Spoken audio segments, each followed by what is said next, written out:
우리 주님의 은혜와 평강이 우리 가운데 함께 하기를 빕니다. 우리는 무엇을 하든 그 자세가 참 중요합니다.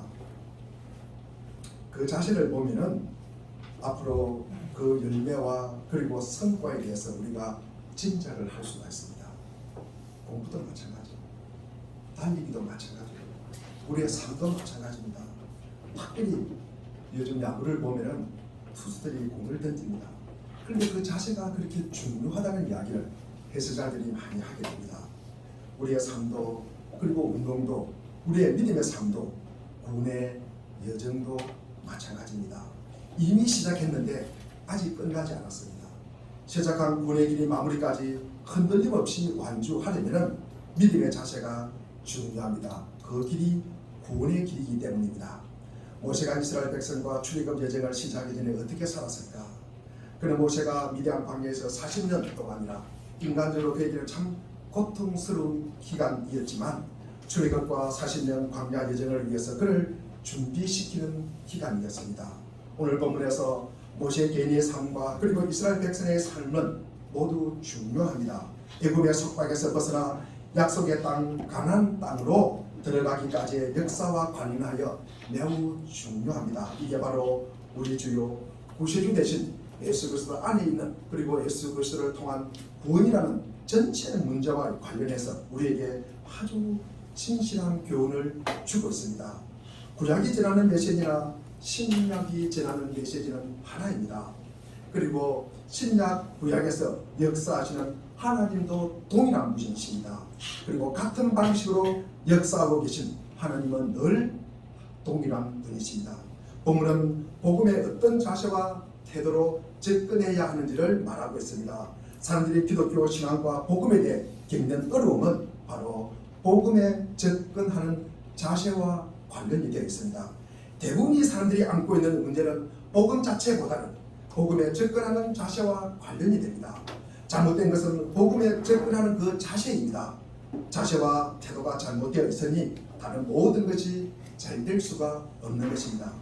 1절에 보면은 모세가 그의 장인 미디안 제사장 이드로의 양떼를 치더니 그 떼를 광야 섭조로 인도하여 하나님의 산 호렙에 이르매 모세는 장인인 미디안 제사장 이드로의 가축을 돌보는 장면입니다. 40년 동안 목자 생활에서 날이면 날마다 반복되는 단조롭고 지루한 생활이었습니다. 모세는 좀 더 나은 목초지를 찾아서 양떼를 끌고 이리저리 돌아다녔습니다. 그 생활이 로맨틱하거나 그리고 신나는 일이었을까? 그렇지는 아니하였을 것입니다. 그날도 모세는 여러 때와 같이 양떼를 살피면서 광야 대편으로 가다가 하나님의 산 호렙에 이릅니다. 이 호렙산은 우리가 신의 산이라고 하는 산입니다.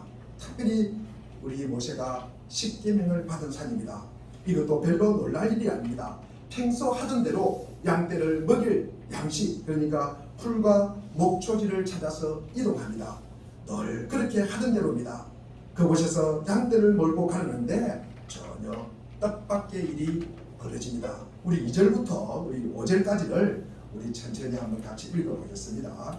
2절부터 5절까지입니다. 시작. 여호와의 사자가 들기나무 나무로부터 나오는 불꽃 앞에서 그에게 나타나시니라. 그가 보니 들기나무에 불이 붙었으나 그 들기나무가 사라지지 아니하는지라. 이에 모세가 이르되 내가 돌이켜 가서 이 큰 광경을 보리라. 들기나무가 어찌하여 타지 아니하는고 하니 그때 여호와께서 그를 보고 돌이켜 보신 것을 보시니라. 하나님이 들기나무 가운데서 그를 불러내시되 모세야 모세야 하시매 그가 이르되 내가 여기 있나이다. 하나님이 이르시되 이리로 가까이 오지 말고 내가 선 곳은 거룩한 땅이니 내 발에서 힘을 벗어라. 아멘. 하나님은 이렇게 말씀하신 다음 모세에게 메시지를 전해줍니다. 그가 어떻게 하나님의 백성을 이 애굽의 잔인한 속박과 포로 생활에서 건져내어서 약속의 땅 가나안 땅으로 인도하실지를 보여주고 있는 것입니다. 이것이 본문의 내용입니다. 그리고 이 장면은 그리스도인된 우리에게 일어날 상황을 완전하게 설명해 주고 있습니다. 우리는 모두 여기 나오는 모세와 같습니다. 이 세상에서 해야 할 매일의 일과를 행하면서 아주 평범하게 살아가는 사람들입니다. 그리고 어떤 일만 일어나지 않는다면, 우리의 진로를 방해하는 일만 발생하지 않는다면 우리는 지금까지 살아온 그대로 계속 그대로 살아갈 것입니다. 그 어떤 일은 여러 형태로 나타날 수가 있습니다. 질병이라는 형태로 찾아올 수가 있습니다. 우리 주변에는 질병 때문에 그리스도인이 된 사람을 우리는 많이 만나게 됩니다. 그들은 기독교에 아무 관심 없이 지내기 때문에 아프지 않았다면 아마 끝까지 하나님과 무관하게 살았을 것입니다. 그런데 덜컥 병이 걸린 것입니다. 갑자기 병상에서 생각이 많아졌습니다. 그로 인해 종교에, 기독교에 관심을 갖게 되었고 회심하기까지 하게 됩니다. 때로 그것은 사건이라는 형태로 찾아올 수가 있습니다. 전혀 생각지도 않는 일들이 일어나서 한 사람의 인생을 완전히 뒤바뀌어버리는 그런 사건들입니다. 예를 들면 가까운 사람의 죽음, 그리고 관계의 악화, 그리고 사업의 실패, 예기치 않게 찾아오는 질병, 이런 것으로 하나님을 찾게 될 수도 있습니다. 모세가 타는 떨기나무, 그러니까 평범한 오후입니다. 일상 중에 일어나는 일입니다. 여기에 사로잡힌 것처럼 이런 일들은 우리가 살아가면서 세상에 무궁무진하게 만날 수 있는 일들입니다. 뜻하지 않았던 그 일은 갑자기 찾아올 수 있고 서서히 찾아올 수도 있습니다. 어떻게 찾아올지는 중요하지 않습니다. 집회나 예배 중에 마음이 움직이고 뜨거워지고, 그리고 우리의 감동을 시키는 설교를 듣고 가슴을 울컥하며 눈물도 흘립니다. 그러나 많은 사람들이 이런 일이 일어나지만 애석하게도 그로 인해서 회심하기까지 체험하는 사람은 거의 없습니다. 큰 집회를 합니다. 그러면서 회심 카드를 받습니다. 전화번호를 받습니다. 그러면은 다시 전화를 합니다. 그러면 거의 0에 가까울 정도로 그것은 일시적인 현상에 불과하다는 사실이 우리는 역사적으로 너무나 잘 알고 있습니다. 그들은 어떤 것에 사로잡혔을까? 잠시 한번 다녀볼까? 호기심 때문에 그 정도까지 했는데, 그러나 이 모든 것이 더 발전하여 완전하게 결실하는 데까지는 이르지 못합니다. 기독교의 교리도 알고요, 체험도 했습니다. 그러나 말씀에 대한 순종도 실천이 따라가지는 못합니다. 눈물을 흘렸습니다. 가슴도 뜨거워졌습니다. 그런데 삶이 따라주지 않습니다. 사실은 제가 지난주일에 말씀을 드린 이 야곱의 분열 체험이 진짜냐 가짜냐를 알 수 있는 것은 그 삶의 변화가 일시적이냐, 예수 그리스도를 따르는 삶이 영원하냐로 우리는 알 수가 있는 것입니다. 실제로 삶에서 하나님의 성품을 본받고 예수 그리스도를 따르는 삶이 되지 않는다는 것은 진정한 의미에서 하나님을 만나지 못했다는 의미입니다. 자, 그럼 우리가 매일매일 우리가 복받는 삶은 어떤 삶입니까? 눈으로 성경을 수예배 드린 사람은 따라 하셔야죠. 읽고, 그렇죠. 눈으로 성경을 읽고, 그 다음에 귀로 말씀을 듣고, 손과 발로 지키는 자. 우리 수예배 때 요한계시록을 하고 있습니다. 1장 3절에 나오는 말씀입니다. 한 번 더 하겠습니다. 우리가 눈으로 성경을 읽고, 귀로 듣고, 손과 발로 지키는 자. 이런 사람들이 복이 있습니다. 아멘. 복 있는 사람이 되기를 바랍니다. 아멘. 그런데 우리가 교리도 체험도 우리가 사실은 하나님을 알아가는 과정입니다. 아멘. 그런데 이게 말씀의 실천이 없다는 것은 자세의 문제가 있다는 것입니다. 그 자세가 어떻게 접근했을까? 그것이 실패의 원인이라는 것입니다. 제가 오늘 전하는 말씀도 그 말씀입니다. 오늘 본문에서 우리가 그 바른 자세를 우리에게 가르쳐 주고 있습니다. 모세는 처음처럼 우리들처럼 갑자기 뜻하지 않게 타는 떨기나무를 보았을 때 우리가 3절에 내가 돌이켜가서 이 큰 광경을 보리라. 떨기나무가 어찌하여 타지 아니하는고 예코를 잠시 끄시길 바랍니다. 여기 보면 우리가 돌이키려는 말이 나옵니다. 돌이키는 우리가 히브리어로 수르라는 뜻입니다. 이 수르는 옆으로 빗나가다, 벗어나다, 고개를 돌리다는 뜻입니다. 그럼 이 떨기나무 가운데 계시는 이 하나님을 보지를 못하고 이 모세가 본질에서 벗어나서 타는 떨기나무의 모든 관심을 집중시키다는 것입니다. 그 떨기나무에 누가 계십니까? 하나님이 계셔요. 그런데 그 하나님을 보지 못하고 왜 떨기나무만 보고 있냐는 말씀입니다. 그 떨기나무가 뿌리 붙어 있는데 타면은 재가 되고 없어지지 않는데 이 계속 탄다는 말이죠. 이게 무슨 과학의 원리일까? 여기서 하나님의 행하심을 보지 못하고 타지 않는 이 떨기나무에 집중해 있다는 말씀입니다. 그 호기심, 그 관찰자의 자세로 바라보는 것이 모세의 자세입니다. 이런 하나님의 행하심이 그냥 숨겨져 버리고 지나쳐 버립니다. 모세도 이런 모습을 수없이 많이 보았을 것입니다. 광야에 군데군데 드문드문 한 포기씩 나있는 이 가시나무 같은 떨기나무는 사막에서 뜨거운 열로 인해서 스스로 불이 붙었다가 그것이 타면은 그냥 사라져 버립니다. 없어져 버립니다. 꺼져 버립니다. 다른 나무에 옮겨 붙을 불도 없습니다. 목자가 사막에서 흔히 보는 일이지만 타지 않네, 그 정도입니다. 그 정도 호기심에 불과한 이 모세의 자세라는 것입니다. 우리가 이 땅에 삶과 희망을 건 것들이 거의 다 실패하고 무너져 내리는 것이 너무 익숙해서 일상에서 어떤 일이 일어난다 해도 새로운 관심도 없습니다. 그냥 그렇구나, 그냥 그런데 이상하네, 이 정도 기대와 놀람이 전혀 없습니다. 어디 구경을 가도 마찬가지입니다. 어디 먹을 것들을 먹어도 마찬가지입니다. 그냥 그런데 교회에 관심도 그렇습니다. 기독교에 대한 관심도 그렇습니다. 그저 차이는 기 목사님이 매일 같은 소리 듣는 게 설교이니 그 나무에 그 말이지. 그게 뭐 새로운 것 있겠어? 그게 실패로 가는 지름길입니다. 우리가 이런 처지와 형편에 있더라도 새로운 방법으로 문제를 직면하고 바른 자세로 접근하는 것이 매우 중요하고 우리를 살피는 길입니다. 기독교를 논하고 기독교 관련 서적을 읽습니다. 기독교에 대해서 논쟁을 하는 것입니다. 여기서 즐거움을 발견하고 굉장히 흥미로운 지적 충족을 느낍니다. 확실히 그들은 흥미를 가집니다. 이 흥미가 뭡니까? 오늘 본문에 타는 떨기나무입니다. 이것을 갖고 있습니다. 내가 돌이켜가서 살피고 이것을 보리라. 이런 식으로 기독교 신앙에 접근하면 인생은 모조리 허비하여 버리는 사람들입니다. 그들 인생에서 그것은 아주 큰 그냥 흥미거리에 불과한 것입니다. 호기심으로 그냥 넘어가는 것입니다. 이런 자들은 자신이 죽는 것에는 관심이 있지만 죽음에 대해서 아는 것은 없습니다. 그 능력을 체험한 적도 없습니다. 사망에 대해서 알지만 행복하고 승리에 차서 영광스럽게 죽을 수 있는 방법도 모릅니다. 그들은 죽을 때까지 죽는 것이 유익하다는 의미를 갖다가 전혀 깨달을 수가 없습니다. 죽음이 그리스도와 함께 있을 것이라는 사실을 모릅니다. 그들은 연구하고 조사로 시작하여 연구하고 조사로 끝나버리는 것입니다. 우리는 디모데후서 3장 7절에 보니까 늘 배우기는 하지만 진리를 깨닫는 데에는 전혀 이럴 수가 없습니다. 이런 모세의 자세, 연구하고 평가하고 판단하고 이렇게 접근하는 자세로는 절대로 우리가 진리에 이를 수 없다는 말씀입니다. 하나님이 떨기나무 가운데 그를 부르시되 모세야 모세야 내가 하려는 그 조사와 연구를 포기하리라. 이리로 가까이 오지 말고 너가 쓴 곳은 거룩한 땅이니 내 발에서 신을 벗어라. 모세야 너가 중심에 서서 너를 살피는 자세, 나를 판단하고 평가하고 그런 자세는 버리라. 나를 연구하고 조사하는 그런 자세는 버리라는 것입니다.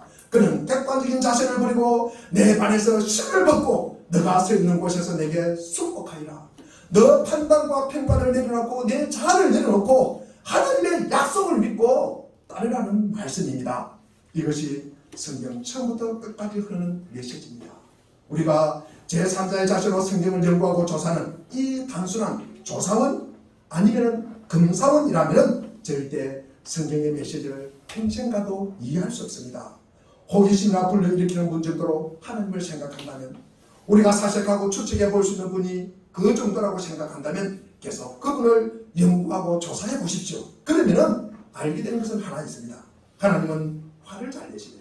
하나님은 진노하시네. 하나님은 심판하시네. 하나님에 대해서 절대로 이것 외에는 알 수가 없습니다. 이런 자들은 그분의 생명 밖에 있는 자들입니다. 우리가 5절을 한번 읽어보겠습니다. 이 5절 읽겠습니다. 시작. 하나님이 이르시되 이리로 가까이 오지 말라. 내가 선 곳에는 거룩한 땅이니 내 발에서 신을 벗어라. 우리는 이런 자세로 우리가 주님을 만나야 되는 것입니다. 그것은 하나님을 만나기 위해서 반드시 필요한 준비 단계입니다. 요한복음 3장에 보면은 이스라엘의 큰 선생인 니고데모가 있습니다. 이 니고데모가 예수님을 찾아옵니다. 예수님도 같은 말씀을 하십니다. 니고데모가 한 말을 우리가 쉽게 요약하면 이렇습니다. 저는 성령님에 대해서 대단히 관심이 많습니다. 그동안 성령님의 설교도 많이 들었어요. 성령님이 행하신 이 놀라운 이적도 보았습니다. 성령님은 저보다 한 수 위인 것 같습니다. 그러나 니고데모에게도 같은 말씀이 돌아왔습니다. 우리 요한복음 3장 3절에 보면은 우리 요한복음 3장 3절에 읽겠습니다. 시작. 예수께서 대답하여 이르시되 진실로 진실로 너희에게 이르노니 사람이 거듭나지 아니하면 하나님의 나라를 볼 수 없느니라. 그렇습니다. 주님은 니고데모에게 이렇게 말씀합니다. 나는 너와 토론할 수 없다. 너는 돌아가야 한다. 너는 동등한 사람이 아니야. 내려가서 내 신을 벗어라. 내게 접근하는 너 자신은 아주 잘못되어 있다. 똑같은 메시지입니다. 이 메시지는 성경 어디서나 전부에서 우리는 찾아볼 수가 있습니다. 이 다소의 사도 바울은 이 사도 바울이 된 후에 우리에게 한 말이 이것입니다. 우리 사도행전 26장 9절도 보면은 사실 나도 그때는 나사렛 예수의 이름을 반대하는데 내가 이 반대하는데 할 수 있는 모든 온갖 일을 내가 다 한다고 생각을 했다. 그런데 갑자기 예수님께서 이 나타나서 사도 바울을 치셨습니다. 바울은 장님이 되었고 힘없이 땅에 엎드려졌습니다. 어떤 사람은 아마 이렇게 질문을 할 것입니다. 그 태도가 무엇이 문제가 있을까? 연구하고 조사하는 자세가 왜 문제가 있을까?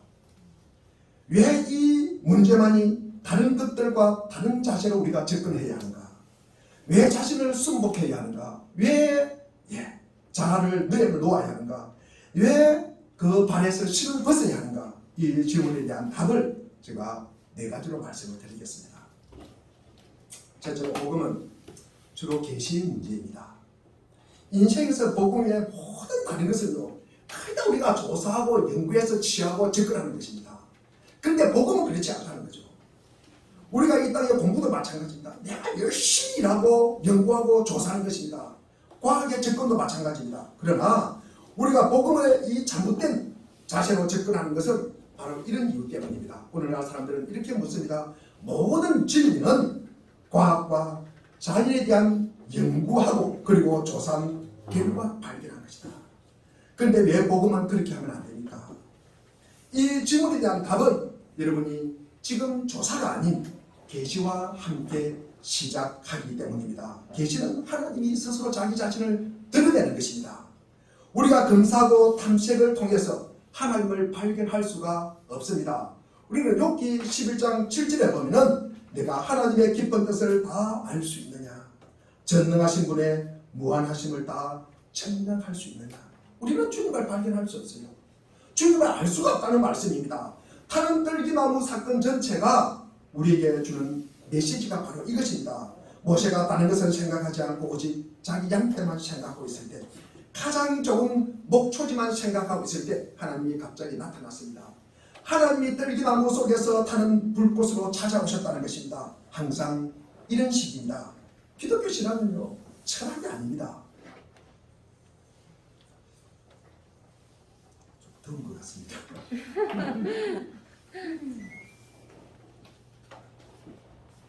제가 기침하는 분이 계셔가지고 끄덕였는데, 인간이 하나님에 대해 그리고 인생에 대해서 이 세상에 대해서 생각해낸 것입니까? 이것이 우리가 생각하면서 이것을 갖다가 만들어냈습니까? 그렇지 않습니다. 우리가 생각해내서 만든 것이 아닙니다. 하나님이 친히 계시해 주시는 것입니다. 하나님이 친히 만들어 주시고 하나님이 친히 드러내 주신 것입니다. 하나님이 우리에게 찾아오셔서 무언가를 말씀해 주시는 것입니다. 이것이 계시입니다. 그리고 연구와 조사로 우리가 접근이 절대로 불가능한 것입니다. 성경 처음부터 끝까지 나오는 전체 이야기가 무엇인지 아십니까? 바로 찾아오시는 하나님이십니다. 찾아오시는 하나님이십니다. 갑자기 침입에 들어오시는 하나님이십니다. 그런데 우리는 그 사실을 몰라요. 그냥 지나칩니다. 왜? 우리가 너무 바빠요. 우리는 할 일이 너무 많습니다. 할 일이 너무 많아요. 그래서 우리는 주님께 별로 관심이 없어요. 먹고 사는 일뿐만 아니라 돈 버는 일뿐만 아니라 내게 맡겨진 일 때문에 우리 주님은 거의 잊고 살아갑니다. 태초에 하나님께서 세상을 만드셨을 때, 그런데 인간이 죄를 범함으로 모든 것이 잘못되고 말았습니다. 그 다음에 어떻게 되었습니까? 하나님이 서늘한 저녁에 동산으로 누구를 찾아오십니까? 하나님이 서늘한 저녁에 동산으로 누구를 찾아오십니까? 아담을 찾아오십니다. 갑자기 그곳에 침입해 들어오신 것입니다.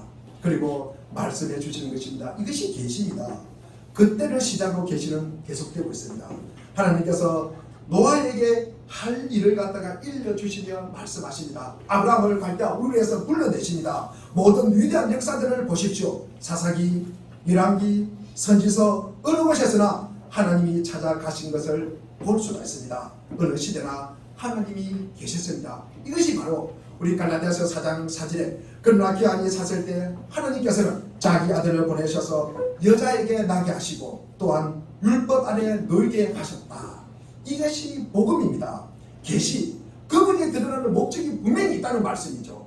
우리는 그것을 정확하게 알아야 합니다. 주로 하나님은 우리 고린도서 5장 19절에 보면은 화목하게 행하시고 그리고 자신의 자비로운 목적을 우리에게 계시해 주셨습니다. 하나님이 우리에게 뭔가 말씀하시고 자신을 계시해 주시고 그리고 드러내 주십니다. 그렇기 때문에 우리는 기독교 신앙을 전혀 다른 방식으로 우리가 접근해야 한다는 사실을 우리가 꼭 기억하시기를 바랍니다. 그것이 발에서 신을 벗어야 하는 첫 번째 이유입니다. 두 번째로는 발에서 신을 벗어야 할 두 번째 이유로는 주어진 계시가 기이하고 놀라운 것이기 때문입니다. 내가 돌이켜가서 이 큰 광경을 보겠다. 저 떨기나무는 왜 타지 않을까? 이것은 기적이다. 도저히 이해할 수 없다. 우리는 예수 그리스도의 복음이 초자연적인 것과 함께 시작된다는 사실을 인식하는 것에서부터 우리는 출발을 해야 합니다. 복음은 가장 위대한 인간의 머리로 이해할 수 없으며 온 인류의 머리를 다 합쳐도 이해할 수도 없고 우리는 설명할 수도 없습니다. 그렇습니다. 지금 예수 그리스도의 복음이 기적적이라는 사실을 말하고 있습니다. 복음은 우리 인간의 지성으로는 도저히 파악할 수 없다고 말하면서 출발하고 있습니다. 그것이 하나님이 그리고 하나님이 행하시는 일이기 때문입니다. 그렇다면 그것을 우리가 조사하고 검사하는 것으로 시작하는 것은 괜한 시간 낭비입니다. 그 악한 사람들이 왜 70년 80년 조사하고도 결국 처럼처럼 하나님에게서 멀리 떨어져 있는지 그 이유를 모르시겠습니까? 10년 동안 30년 동안 20년 동안 교회를 다니도 아무 변화가 없어요. 왜 그럴까? 왜 그럴까? 언제나 내 중심이에요. 내가 널 판단하고 조사하고 그리고 검사하는 것입니다. 그리고 내가 평가합니다. 이런 자세로 하나님을 믿는 것이 아니라 이것은 자기 자신의 지식을 갖다가 믿는 것입니다. 그것은 하나님을 믿는 것이 아닙니다. 누구나 자신의 맹치를 의지하고 나는 틀림없이 복음을 파악할 수 있을 거야 라고 말한다면 그 사람은 연구원 정도, 조사원 정도 이거 이상은 절대로 되지 않습니다. 그냥 흥미거리 하나님은 혹신 정도 그 정도 그는 구원을 받지 못합니다. 인간의 지성이 아무리 훌륭해도 그 지성은 자연적인 것이기 때문에 초자연적인 것은 이해할 수가 없습니다. 세 번째로 우리가 발에서 신을 벗어야 할 이유는 기독교의 복음 전체가 이 요점과 목적이 우리로 하여금 하나님을 만나게 하는 것이기 때문입니다. 모세가 이 중요한 사실을 망각한 가장 큰 실수는 타는 떨기나무가 하나의 현상에 지나지 않는다고 생각한 것입니다. 그런데 모세는 사진에 보니까 하나님께서 모세야 모세야 이렇게 부름을 듣고 내가 여기 있습니다 라고 대답을 합니다. 이게 단순히 타는 떨기나무를 볼 것이 아니라 그때서 한 인격을 만나게 됐다는 사실을 발견합니다. 그가 발에서 신을 벗어야 할 이유가 여기에 있는 것입니다. 그는 기독교를 만나고 있는 것입니다. 하나님을 만나고 있는 것입니다. 이 기독교 신앙의 전체 목적은 우리를 하나님과 개인적으로 그리고 인격적으로 만나는 것입니다. 하나님과 인격적으로 만나게 해주는 것, 하나님을 인격적으로 아는 지식, 그것이 기독교 신앙의 핵심입니다. 그래서 저는 늘 내 삶에 일어나고 있는 크고 작은 일들, 사소한 일들이 하나님의 분명한 개입이 있다. 그 일을 통해서 나에게 요구하심이 분명히 있다고 그리고 저는 이해하고 받아들이고 믿습니다. 복음이 하는 일은 우리에게 하나님에 관한 것을 갖다가 알게 하는 것이 아니라 하나님을 알게 해주는 것입니다. 하나님을 알게 해주는 것입니다. 하나님이 무슨 이적을 일으키고 하나님이 그것이 중요한 것이나 하나님에 대해서 우리에게 알게 하는 것입니다. 복음을 잘못 생각하는 사람들은 복음이 인생에 관한 진리와 살아가는 방법을 갖다가 좀 더 우리를 지혜롭게 하고 우리를 좀 더 세상에 잘 살게 하는 그 방법을 제공하는 것이라고 생각을 하는 것입니다. 이것을 알려주는 방법이라고 생각합니다. 그래서 이렇게 말합니다. 나는 더 이상 나는 더 나은 삶을 살고 싶다. 나는 더 나은 삶을 살고 싶다. 그래서 내가 교회를 다니노라. 내가 좀 더 부유하고 좀 더 건강하고 인간관계가 좀 원활하고 내가 좀 더 안락하고 내가 좀 더 나이스한 삶을 살기 위해서 내가 그 도움을 받고자 내가 복음을 접하고 내가 교회에 발을 디딘다. 예, 물론 그럴 수도 있습니다. 어떤 점에서는 복음이 그런데 도움이 될 수도 있습니다. 그러나 우리 한번 생각해 보십시오. 부유함이 믿음에 도움이 됩니까 안 됩니까? 안 돼요. 우리나라가 지금 많이 이 기독교가 교회가 쇠락하고 있습니다. 그런데 그때가 언제인지 아십니까? 우리나라가 3만 불 시대를 넘어가면서 그때부터 교회가 기울어지는 거예요. 하나님께서 저는 그렇게 생각합니다. 우리에게 이 부유함이 분명히 믿음의 생활이 도움이 된다면 저는 분명히 주실 것이다. 분명히 주실 것이다. 그러나 그것은 복음이 하는 핵심이 아니기 때문입니다. 복음이 하는 핵심이 아니기 때문입니다. 복음이 하는 가장 중추적이고 핵심적인 일은 우리로 하여금 하나님을 알게 하는 것입니다. 기독교 신앙이 하는 일은 우리에게 신학적 지식을 제공하는 것이 아닙니다. 신학적 지식이 풍부해도 여전히 하나님을 모르는 사람이 있어요. 신학적 지식이 아무리 많아도 여전히 하나님의 사랑을 모르는 분이 계십니다. 평생 신학을 연구해도 구원에 벗어나 있는 사람이 있습니다. 그것은 복음이 아닙니다. 또한 복음은 어떤 관념이나 도덕, 윤리에 관한 행동 원리와 관련된 것도 아닙니다. 복음은 개념도 철학도 아닙니다. 복음은 하나님을 만나는 것이에요. 복음은 하나님을 만나는 것이다. 우리 한번 따라하겠습니다. 복음은 하나님을 만나는 것이다. 복음은 하나님을 만나는 것이다. 하나님의 존재에서 하나님을 직접 인격적으로 개인적으로 만나고 있다는 사실을 아는 것입니다. 우리가 하나님을 영적 체험을 한다는 것도 실은 하나님을 알아야만 한다는 사실의 궁극적인 목적이 있는 것입니다. 영적 체험을 하고도 흥미 정도로 느낀다. 호기심을 유발하는 정도에 그친다면 그것은 하나님을 모하지를 못하는 것입니다. 그것은 떨기나무, 이 타는 떨기나무를 잘못된 자세로 바라보는 것과 똑같습니다. 우리가 지난주에 야곱의 약복강 사건에서 하나님을 만난 체험을 갖다가 제가 전해드렸습니다. 하나님의 임재와 그 다스림을 받아들이고 이해하고 믿고 야곱은 살았을까? 그것도 영원한 변화를 갖다가 수반하면서 그렇게 살았을까? 그럼 야곱은 하나님 한 분만으로 만족하는 삶을 살았을까?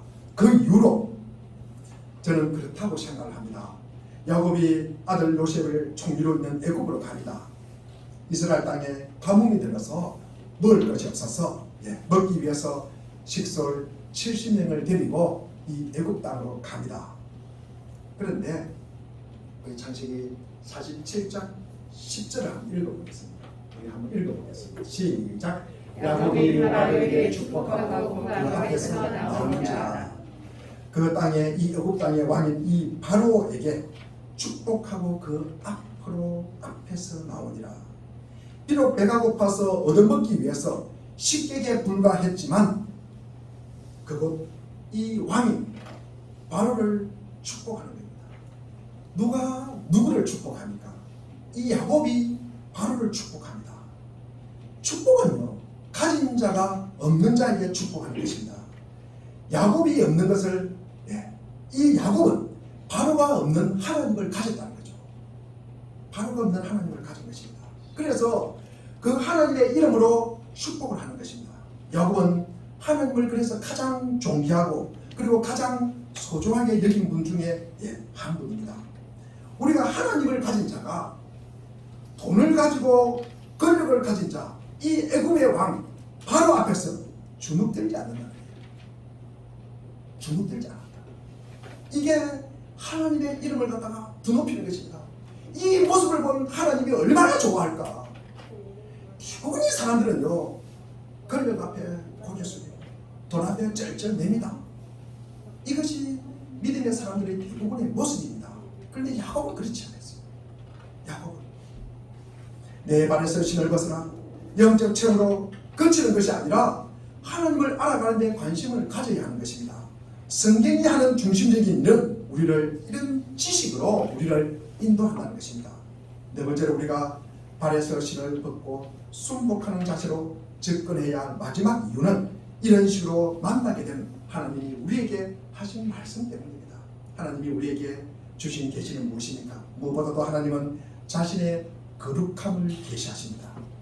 우리가 언제나 하나님에 대해서 가장 처음 발견하게 되는 것은 거룩입니다.